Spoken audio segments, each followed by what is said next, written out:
soal harganya nih, kenapa tadi abang bilang ya kesediaan banyak, tapi kok harga malah tinggi. Ini juga. Kemudian juga Pak Amran akhirnya menuding atau menduga keras ini permainan dia bilang mafia beras nih bang. Nah, menurut abang gimana nih Pak Amran juga sudah melaporkan ini ke Satgas Pangan nih, kepolisian, kejaksaan. Jadi sejauh ini bang, memang kita belum dapat penjelasan memadai dari pemerintah kenapa harga ini naik. Kenapa mereka Satgas Pangan ini turun ke provinsi melakukan apa, itu kan yang ditemukan justru yang lain kan.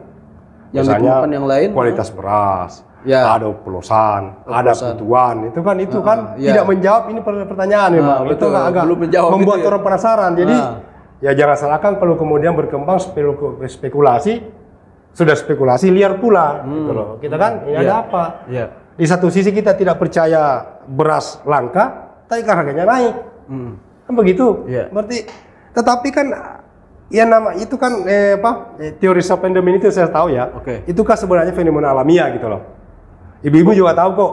Meskipun tidak tahu definisinya tapi dia paham. Ketika dia bilang, "Ayah, ini beras ini langka, mahal jadinya." Kan ngerti kan? Udah paham dia. Paham dia, cuma meskipun dia tidak tahu secara definitif gitu. Nah, jadi di situ. Jadi kalau ternyata kan yang begini bisa direkayasa. Ya bisa kan? Direkayasa. Insya berspekulasi ya. Kalau misalnya para penguasa jalur distribusi ini, ya main mata bodoh, tahan dulu stop ya dong, untuk berapa 1-2 minggu, ya kan otomatis di pasar kan langka nih barang. Nah itu akan memicu kenaikan harga. Kenaikan harga. Nah ini yang disebut teman-teman itu kelangkaan semu. Ya kan? Kenaikan semu. Maksudnya bahwa sebenarnya tidak langka kan, cuma ditahan dong, tidak dilempar ke pasar. Itu sehingga terjadi ya dinamika harga seperti itu. Jadi ada memang kalau kecurigaan abang ini ke situ ya. Ya sama dengan kecurigaan saya dengan Pak Mentan Amran lah. Saya punya kecurigaan seperti itu. Pertanyaan apa itu mungkin? Ya mungkin saja. Mungkin saja bisa. Mungkin saja.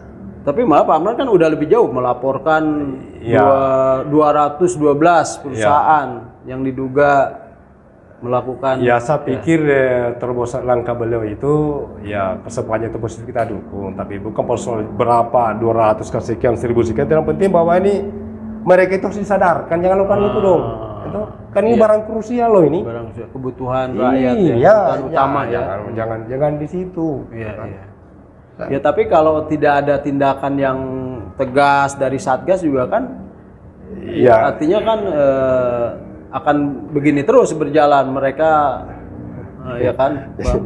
Saya pikir gini bang, ini urusan ini harus presiden turun tangan ini.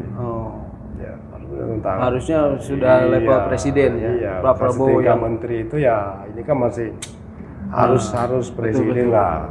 Itu harus kokoh tampil yang bisa menghentikan ini. Caranya gimana ya tentu ya Pak Prabowo, saya ingat itu Pak Prabowo punya buku ya namanya Paradoks Indonesia. Betul. Di Gerindra itu semacam buku wajib itu. Iya, buku suci. Buku suci. Kembali ke situ aja lah. Betul. Situ aja. Jadi para menteri dan Pak Prabowo membuka lagi itu bukunya ya. Itu bukunya itu. Betul. Ya kan? Ya, dari bangsa dan negara dan rakyat kan begitu terus kan menyinggung soal oligarki di situ. Pak Prabowo menyinggung dikuasai oleh segelintir orang, kekayaan ekonomi kita tinggal itu aja ya. Aja.